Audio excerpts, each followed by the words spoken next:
به کوچه اصفهان. خیلی مخلصیم. بریم چهارشنبه بازار کوچه اصفهان رو ببینیم.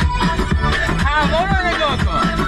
اون میدونی که شهرداری کوچه اصفهان بود و اومدم دست راست از سمت رشت اومدم تو این کوچه و گفتم دست چپش میره به سمت بازار کوچه اصفهان. جان اصلا از همین اول رنگ و رخ مغازهای قدیمی حال آدم جا میاره. بله جانم، بریم ببینیم چه خبره.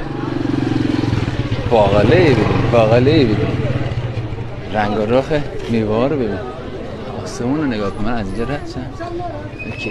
اینجا تابلو شهرداری کوچه اصفهان این پشته این میدونه است. این میدون یک کمی اینجا رو به سمت حالا لایجان شرق گیلان دست راست اولین خیابون. بریم تو. این تقریبا میشه ورودی ابتداییش. جغول باغول رو نگاه کن. ای جان به از این دوباره اومدیم. این از این اومده بودم. جاروی محلی هم که جز لاینحله بازار محلی باید بشه. جان باقله یا برده من نمیبینم اینقدر افتاد زیاده. آقا باقله کی چنده؟ باقله هم 60 تومن امروز در این تاریخ. به شیرید خوش شده فکر کنم با نعمه خوش شده. چقدر جالب. پنیرهای محلی که قیمتا رو میبینی. بازار خوش رفت آمدیه. خوش آمد.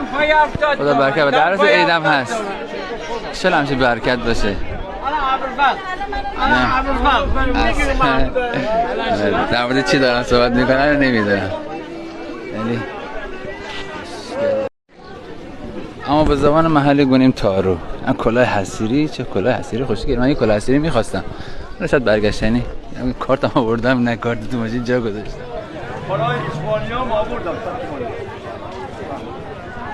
تبلیغات خوب تاثیرگذاره. هم واسه خنده میشه یعنی بشاشی چهره میشه، هم باعث میشه که مشتری بیاد به سمتت.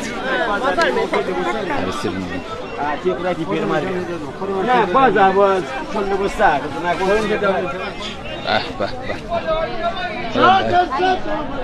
به 4 تا 100 تومن برگستی.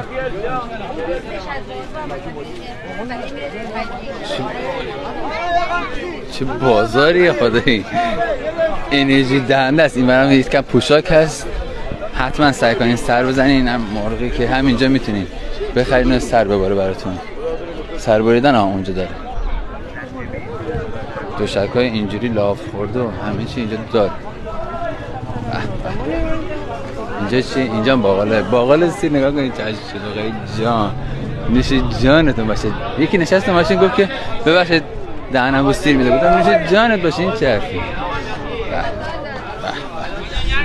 به سیب خوشکار همه چی هست. اینم زیتون. شنیدین دیگه آلو گفت 180 تومن. اصلا باز اینا رو میپرسم کسی که گوش میدن دمشون گرم جوابم میده. پرسیدم دیگه ادامه میشه پوشاک و لباس. خدا به همشون خیر بده. مردم قطعا میرن خرید میکنن ولی من دیگه باید برگردم دیگه. فرصت بیشتر از این ندارم. به چه نمون اینجا افتاد. چه نور آفتابی. خواهی یه بوی سیری میاد که نگو. فوق العاده است. یک بوی خیلی مطبوع. من که دوست دارم. یکی میگه بعده میگم نه فوق. به این نما رو نگاه کن. ای جان خدا برکت بده انشالله به همه عزیزان. زحمت میکشن. این سمت هم پوشاک داره ولی خب عرض کردم که انتهای بازار پوشاک و عزیزان هستن. حتما تشریف ببریم. عرض کردم واقعا دیگه نمیشد ادامه بدم. من باید برمیگشتم. ان شاءالله که اینو لذت ببرین از این بازار زیبا.